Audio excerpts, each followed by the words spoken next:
Hello friends, welcome to the new episode of my channel. আজকে আমাদের topic হচ্ছে ETL মানে এক্সট্রাক্ট ট্রান্সফর্ম লোড।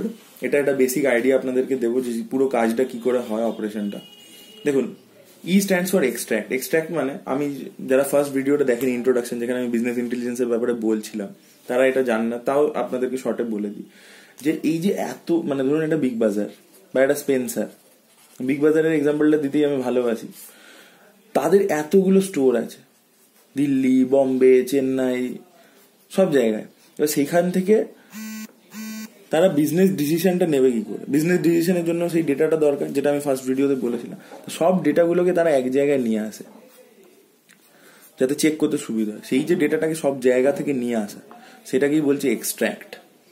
এবং এই এক্সট্র্যাক্টটা কিভাবে হচ্ছে? একটা হচ্ছে আলাদা আলাদা জায়গা থেকে আসছে, এবং সেই এবার ধরুন এই মুম্বাইতে লোকে RDBMS এ ডেটা রাখে। যারা একটু আধটু কম্পিউটারের ব্যাপারে জানেন তারা জানেন RDBMS হচ্ছে এক রকমের মানে ডেটাবেস। মুম্বাইয়ের লোকেরা সেইভাবে রাখে। চেন্নাইয়ের লোকেরা আবার রাখে হচ্ছে MySQL এ, আবার কলকাতার লোকেরা রাখে হচ্ছে ফ্ল্যাট ফাইলে। এই বিভিন্ন জায়গা থেকে নিয়ে এসে এক জায়গায় রাখলাম, সেটাই হচ্ছে এক্সট্র্যাক্ট করে আনলাম। মানে আমরা যেরকম মাইন থেকে মিনারেল এক্সট্র্যাক্ট করে আনি, সেই জিনিস সব জায়গায় এক্সট্র্যাক্ট করে আনি। এবার এই ট্রান্সফরমেশনটা কি দরকার? এটা একটা বিশাল বড় কোয়েশ্চেন, যে ট্রান্সফরমেশনটা কেন আসছে। আমি সব জায়গা থেকে নিয়ে এসে তো লোডই করে দিতে পারি, আমি তো তাই বললাম যে সব জায়গা থেকে নিয়ে এসে এক জায়গায় ঢোকায়, কিন্তু না, তার আগের এই ট্রান্সফরমেশন প্রসেসটা রয়েছে। কারণ ধরুন মুম্বাইতে যে ডেটাগুলো রয়েছে সেগুলো মারাঠিতে রয়েছে, চেন্নাইয়ের এগুলো তামিলে রয়েছে, এই কলকাতার গুলো বাংলায় রয়েছে। এবার লোড, এবার ধরুন কোম্পানির যে মালিক, যে রিপোর্টটা ফাইনালি জেনারেট করবে, সে আমেরিকান, ঠিক আছে?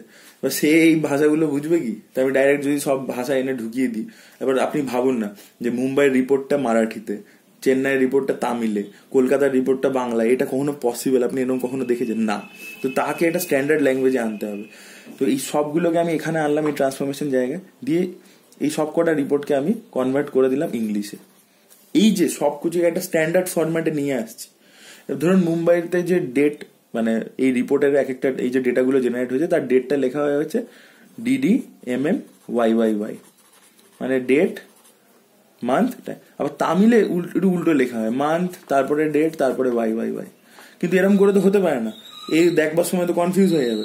তাই জন্য এই যে ডেট স্ট্যান্ডার্ডটাকে না, আপনাকে ইদার সবগুলোকে DDMMYYY তে করতে হবে, আর সবগুলোকে MMDDYY তে করতে হবে। এই যে একটা স্ট্যান্ডার্ডে নিয়ে আসা, ঠিক আছে? তাহলে আমরা ট্রান্সফরমেশন জায়গায় অ্যাকচুয়ালি কি করছি? ফিল্টার করছি, আমরা নিজেরা কিছু রুলস লাগাচ্ছি, অ্যাপ্লাই করছি, ঠিক আছে? ট্রান্সফরমেশন করছি, কিছু এক্সপ্রেশন লাগাচ্ছি, আমি স্ট্যান্ডার্ড ফরম্যাটে স্ট্যান্ডার্ডাইজ করছি জিনিসটাকে, ঠিক আছে? আশা করি ক্লিয়ার। এবার আর ফিল্টার করছি কি সেন্সে? ধরুন এই ডেটাগুলোর মধ্যে অনেক সময় কি হয়, কি ভুলভাল এন্ট্রি রয়েছে এক দুটো, কিন্তু এই যে মালিক, এই যে এত মানে একটা কোম্পানিকে দিয়ে এত বড় প্রসেস করা যায়, সে কেন ব্ল্যাঙ্ক ডেটা বা ভুলভাল ডেটা বা ডুপ্লিকেট ডেটা? অনেক সময় হয়েছে কি, মুম্বাইয়ের একটা ওয়ার্কার দুবার এন্টার করে দিয়েছে একই ডেটা, সেই মালিকটা কেন দেখবে? আর সে এই যে এত খরচা করে এই যে পুরো প্রসেসটা একজনকে দিয়ে করাচ্ছে, সে দেখতে চাইবে না। তো ডুপ্লিকেট ডেটাগুলোকে ফিল্টার করে ডিলিট করে দিল।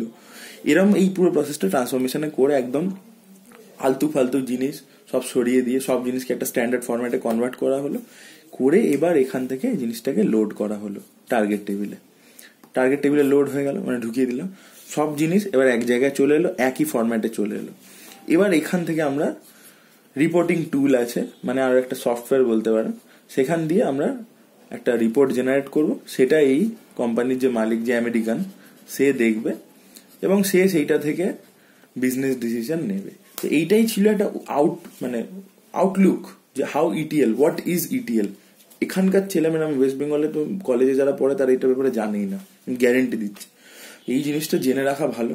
আপনি যদি ইটিএল এর ব্যাপারে আপনার ইন্টারভিউতে গিয়ে একবার বলতে পারেন যে আমি ইটিএল এর এই ওভারভিউটা জানি, আপনি সেখানে বাকি যারা ইন্টারভিউ দিতে গেছে তাদের থেকে 10 পা এগিয়ে গেলেন। Really it matters. এটা একবার বুঝে নিন ব্যাপারটা। Thank you so much. ভিডিওটা ভালো লেগে থাকলে লাইক, শেয়ার এন্ড সাবস্ক্রাইব, আর কি বলি, থ্যাংক ইউ সো মাচ।